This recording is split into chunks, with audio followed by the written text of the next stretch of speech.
We're in today with the Geforce 6800 GT. This is a 2004 video card with 256 megabytes of VRAM GDDR3, 350 megahertz on the core clock, 500 megahertz on the memory clock, 256 bits bus width with DirectX 9 support. And we're gonna pair it up with this Intel Core 2 Extreme QX6850 with 4 cores and 4 threads. But today we're gonna test this video card and we're gonna see how it's working with only X4. Why X4, Daniel? Because this is the maximum speed this mainboard supports on PCI Express. X4.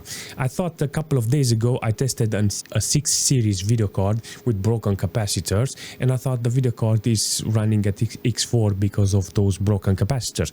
No, this is the maximum speed this mainboard can support on PCI Express. It can go with X4 on AGP because this is a dual slot video card mainboard, but on PCI Express only X4. So I will not judge because I put this video card in a couple of computers with Windows 7, Windows 10, all kinds of computer, and it didn't work. It gave me error, blue screen, code 43. Nothing was working with this video card, seriously. Only this machine with Windows XP. So instead of not testing it, I decided, you know what, I'm gonna jump in a couple of games and see how this video card is working, but only with X4. Let's go. This is a fantastic experience, and I want to start with all-time favorite game. In this situation, I got 800 by 600 with the maximum details. I got 53. I don't understand MSI Afterburner because I understand it because the 53% is the fan speed on this video card. You understand? But I just realized that I keep sliding in the MSI Afterburner, go faster, cool it or something even better, you know. But I just realized that it's only a 2-wire fan.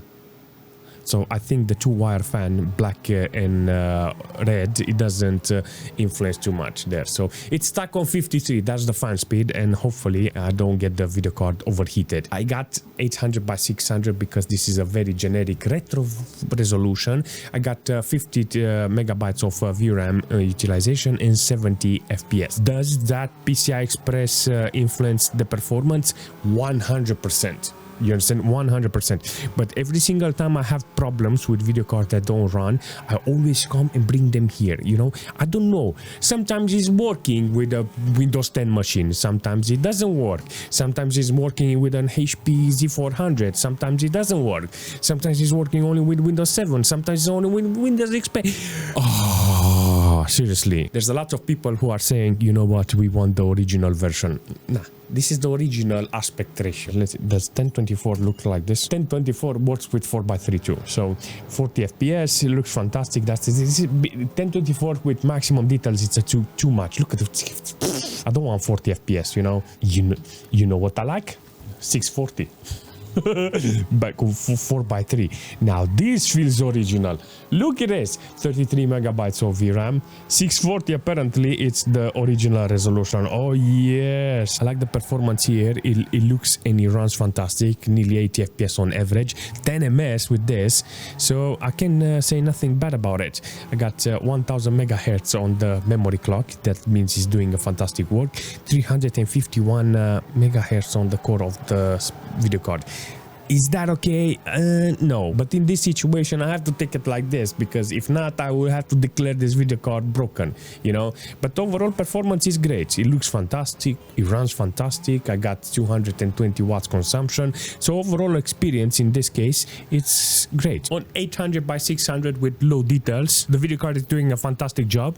I wanted to see how much FPS I can get from this. This game, it's open world, and I know there is a variation between details, you know. Sometimes it's working, sometimes it's not working, and in some situation it's lagging, you know, but you can actually see the low quality it's here, so there is nothing to deny about it. But I want sometimes to see the video card running with high FPS. From here you can adjust it how you want. If you want more details, you want more shadows, you want more this, you know. In this situation you can actually see I got 212 watts consumption from this, 160 FPS.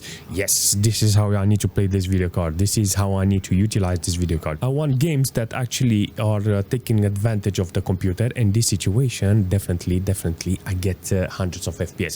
So when it comes to performance, I will always choose high FPS over details, you know. Only if it's an exaggeration in which I get like a super hundreds of FPS, then I put everything on maximum, then you will get. But I know this game is gonna butcher the video card, and because of that X4 speed. And you know what, I said, let me see how much it can do in Far Cry with this video card, and from there you can adjust it how you want. Does it run CRYSIS? With 225 watts consumption, you can clearly see that the GPU is doing something here. 50 FPS on average, 70 when you look into the sky. 80 actually. Sometimes it's actually being even lower to 30 FPS on average. Based on the MS, you can clearly see that it's being influenced by that mainboard PCI Express. The VRAM is 110 nearly utilization. It's got very interesting performance overall with 1.3 gig of system RAM being utilized. I mean, the computer itself is being utilized and is doing a fantastic job, but I wish I had better speed on that PCI Express. I think machine that is only dedicated with Windows XP and PCI Express is mandatory in my near future. It's a must-have computer.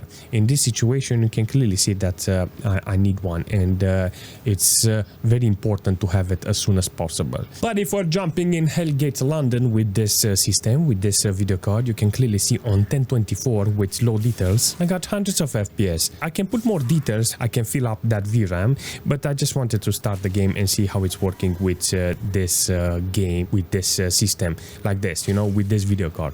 I wanted to see if I get any spikes. MS is good in the situation, 50 megabytes of VRAM utilized only, and I got hundreds of FPS.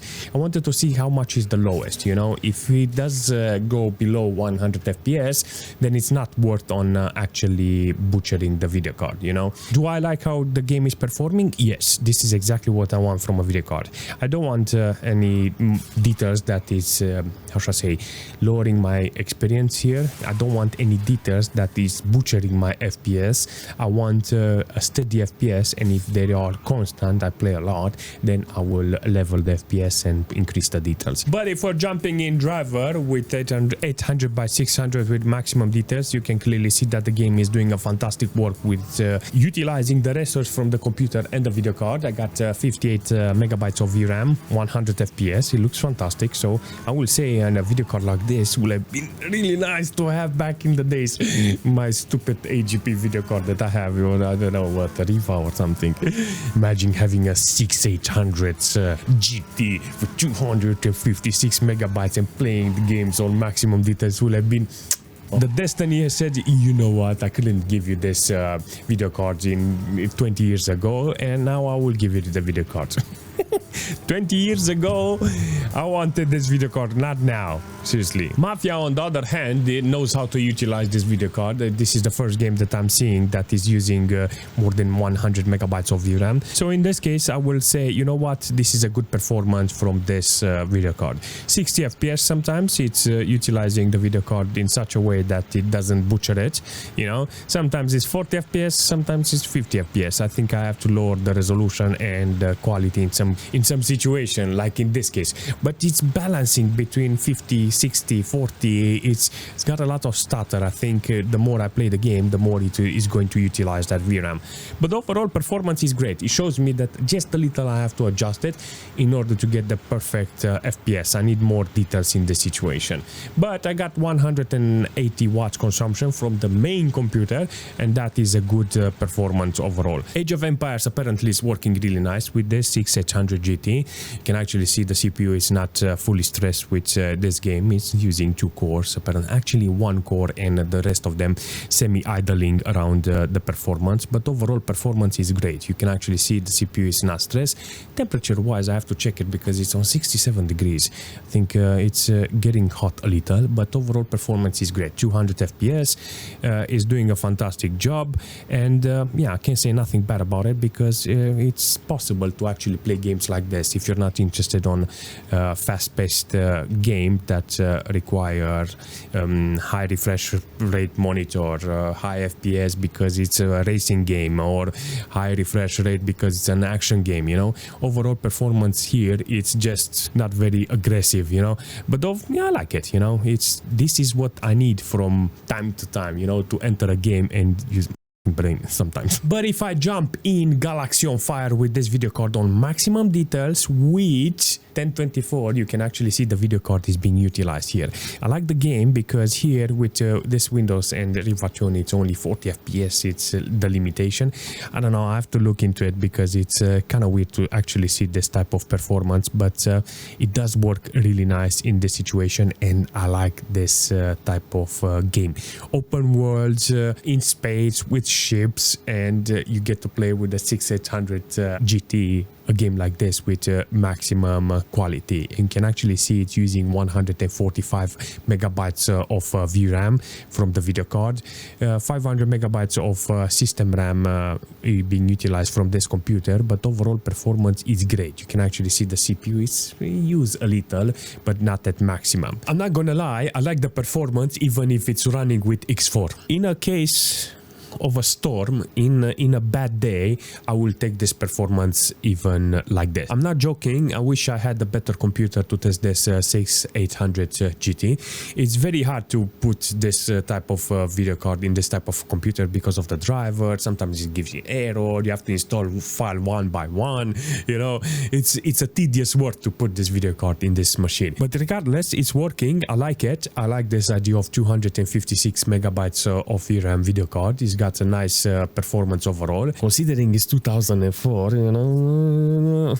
20 years ago this video card, it was kind of good, you know, because I had a shitty computer back in the days. Imagine Riva TNT versus this one. I went to the computer shop and they gave me a Celeron, not even a Pentium 4. It was not even LGA 775, it was previous Pentium 4. And I didn't get the Pentium 4, I got the Celeron. It was the shittiest CPU ever. Regardless, I like the video card. I like how it looks. It's a very fantastic video card when you look at it. It's a one slim unit video card. It's got an external 12 volts supply to it. Overall performance with this video card is fantastic, you know. I changed the thermal paste when I started the video because I'm trying to get into it, you know, because I need the video card to hold longer, you know, and I want the thermal paste to be new.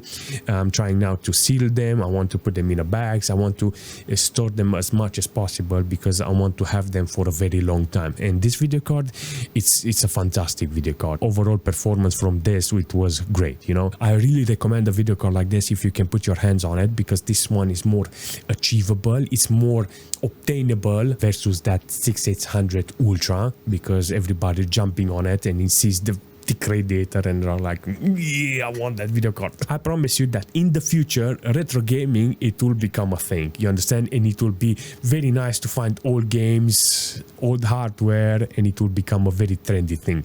I like the video card, I recommend it, and if you have any suggestion in the future for this, leave a comment and I will see you very soon.